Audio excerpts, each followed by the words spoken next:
تعالوا نعمل ايس كريم بالجيلي والكريم شانتيه.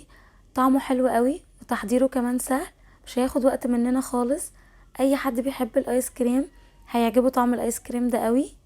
اول حاجة معايا هنا علبة من جيلي المشمش، ممكن تعملوه باي نكهة تانية بتحبوها، بيكون حلو قوي برضو. في بولة هنزل بكيس الجيلي وعليه كوباية واحدة بس من المية السخنة، وهقلب كويس قوي لغاية لما يدوب، بعدين هسيبه على جنب يبرد.